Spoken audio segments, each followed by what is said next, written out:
ખેડાના કઠવાડામાંથી ઝડપાયું ડબ્બા ટ્રેડિંગનું call centre. પાડાના મકાનમાં આ પ્રકારે ગેરકાયદે કોલ સેન્ટર ચલાવતા હતા। પોલીસે દરોડા પાડ્યા અને 4 શખ્સોની ધરપકડ કરાઈ છે। 96,000નો મુદ્દામાલ જપ્ત કરવામાં આવ્યો। આરોપીઓ માર્કેટ એડવાઇઝર એજન્ટની ઓળખ આપી છેતરપિંડી આચરતા હતા। આરોપીઓ શેરબજારમાં ઊંચું વળતરની લાલચ આપી ઠગાઈ આચરતા। તો 96,000નો મુદ્દામાલ પણ જે છે તે કબજે કરવામાં આવ્યો છે। આ સાથે જ 4 શખ્સની ધરપકડ કરવામાં આવી। પોલીસે દરોડા પાડ્યા હતા। એજન્ટ તરીકેની ઓળખ આપી લોકો સાથે છેતરપિંડી કરતા હતા। માર્કેટ એડવાઇઝર એજન્ટની તેઓ ઓળખ આપતા હતા। ઊંચું વળતરની લાલચ આપતા હતા। શેરબજારમાં ઊંચા વળતરની લાલચ આપી જે ભોળા લોકો હતા તેઓને ફોસલાવી અને તેમની સાથે છેતરપિંડી આચરતા।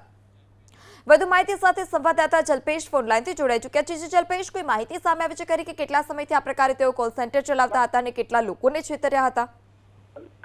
ચોક્કસથી કોલ સેન્ટરની જો વાત કરવામાં આવે તો આ કોલ સેન્ટર કેટલા સમયથી ચાલતું હતું અને કેટલા લોકોને છેતરવામાં આવ્યા છે તે બાબતની ઝીણવટપૂરી તપાસ જે છે તે ક્રાઇમ બ્રાન્ચ કરી રહી છે। ખેડા ક્રાઇમ બ્રાન્ચે આ એક મોટી કામગીરી કરી છે। કહી શકાય કે જે કઠવાડા ગામ છે, કઠવાડા ગામમાંથી આ કોલ સેન્ટર ઝડપાયું છે।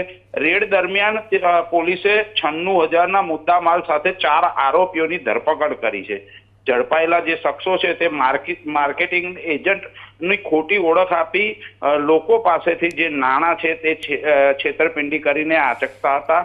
કહી શકાય કે જે રીતના એલસીબીને આ તમામ બાબતની બાતમી મળીને વોચ ગોઠવી અને એલસીબીએ રેડ કરી ત્યારે ભાડાના મકાનમાં આ જે 4 શખ્સો છે તે ક્યાંક ને ક્યાંક આ લાયસન્સ વગરનું ખોટું જે કોલ સેન્ટર છે તે ચલાવી રહ્યા હતા। ધરપકડ દરમિયાન 4 આરોપીઓ પાસેથી 13 નંગ મોબાઈલ સહિત 96,000નો મુદ્દા માલ એલસીબીએ જપ્ત કર્યો છે। સાથે સાથે એલસીબી તે લોકોની પૂછતાછ કરી રહી છે કે અત્યાર સુધી જે રીતના શેર બજારમાં ખોટું રોકાણ કરાવી લોકોને ભરમાઈ અને જે છેતરપિંડી કરતા હતા, કેટલા લોકો જોડે છેતરપિંડી કરી છે અને કેટલા રૂપિયાની અત્યાર સુધી છેતરપિંડી કરી છે તે તમામ બાબત હવે થોડીક જ વારમાં જે રીતના સામે આવશે અને જે ક્રાઇમ બ્રાન્ચ છે તે તમામ બાબતની તપાસ કરી રહી છે।